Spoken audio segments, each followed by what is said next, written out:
Limpo. Vai jogar. Só bola! Só bola! Tira a mão! Tira a mão! Vai lá e vai embora. Joga. Nada! Se tiver essa queda aí. Saiu canto. Canto pra mim, canto. Tá? É, ele faz.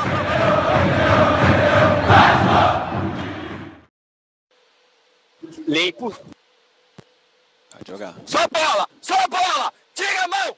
Tira a mão! Vai lá e vai embora. Joga.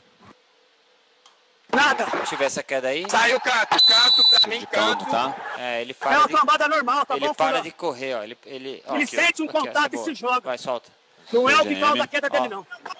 Tem um contato Pode lateral. sair, sai, Aqui, ó, sai. quem vai? Aguarda, Douglas. Quem Checando vem o possível cobrar penal, escanteio? PGM. Ó, o Quem contato vem cobrar é escanteio? lateral. Ok, vai, tá chegando. Lateral, o jogador para de correr. Pra mim, nada a marcar. Contato é lateral e a GM. queda é após parar de correr. Nada a marcar, Douglas. Nenê, pode vir, Nenê. Nenê, Nenê, já olhou, Nenê, pode vir. Ele já olhou. Contato normal de jogo, quadril com quadril. Como vocês acabaram de ver, o Vasco mais uma vez é operado em São Januário pela arbitragem. Arbitragem que tinha ali à sua disposição o recurso do VAR. Mais uma vez, o VAR não é utilizado para que se tirem as dúvidas em relação ao lance. Para a arbitragem, não havia dúvida. O contato foi lateral, foi um lance quadril com quadril e não houve a necessidade de marcação do pênalti, muito menos da análise do lance pela arbitragem em campo. Ora, vejam só, o Vasco já foi prejudicado em 2020 pelo mesmo VAR que não apitou de forma correta a partida contra o Internacional.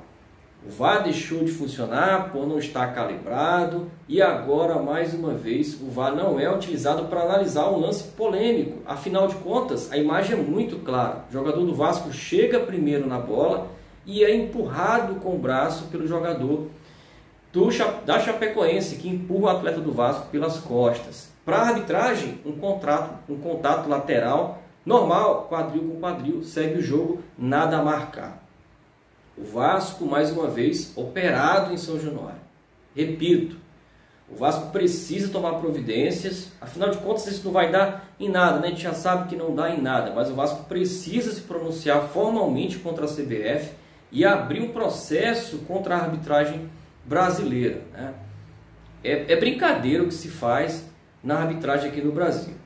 Lances claros que não são analisados e que não são marcados, mesmo com o apoio do VAR, e lances polêmicos que são decididos pelo VAR e que acabam até interpretando coisas que não cabem, né?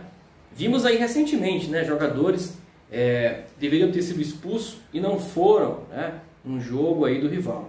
Enfim, o apito é conveniente, né? Será que é conveniente manter o Vasco na segunda divisão? É lucrativo, né? Parem para pensar. Bom, a verdade é que o Vasco precisa se reforçar, né? Afinal de contas, o Vasco também, dentro de campo, não tem jogado bem, né? Nas últimas partidas, por exemplo, tirando esse jogo contra o CRB, que o Vasco foi muito bem, meteu aí 4-0 no CRB, novamente o Vasco mostra dificuldades contra a Chapecoense. 0-0, um lance polêmico, é verdade, mas muito pouco, né? Muito pouco apresentado pelo elenco cruzmaltino. O Vasco precisa de reforços e já deve anunciar nas próximas horas a contratação do atacante Bruno Tubarão, jogador de 27 anos, que pertence ao RB Bragantino, tem contrato com o Clube Paulista até dezembro de 2023, deve assinar por empréstimo com o Vasco da Gama. O jogador, inclusive, já começou a seguir as redes sociais do Vasco e isso já despertou na torcida a curiosidade para saber se vai fechar. O jogador está indo para o Rio de Janeiro nas próximas horas e deve assinar contrato com o Gigante da Colina, né? Atacante que não faz mais parte dos planos do Vasco é o atacante Gustavo Maia, que vinha sendo negociado junto com Paulo Vitor para se apresentarem no Vasco da Gama essa semana. Carlos Brasil acabou afirmando que o jogador não faz mais parte dos planos do Vasco, né? O Vasco não tem mais interesse na negociação do atleta. Já o lateral esquerdo Paulo Vitor esteve em São Januário na partida contra o Chapecoense, assistindo das arquibancadas. Ele, que afirmou e provou que é vascaíno desde a infância, né, acabou assistindo o jogo na arquibancada e deve ser opção para a comissão técnica nos próximos jogos, né? Vasco que está muito carente de lateral esquerdo e não é de agora, né? O lateral titular é o Edmar. Riquelme, que é, para mim, titular absoluto nessa lateral esquerda, isso é questão de tempo.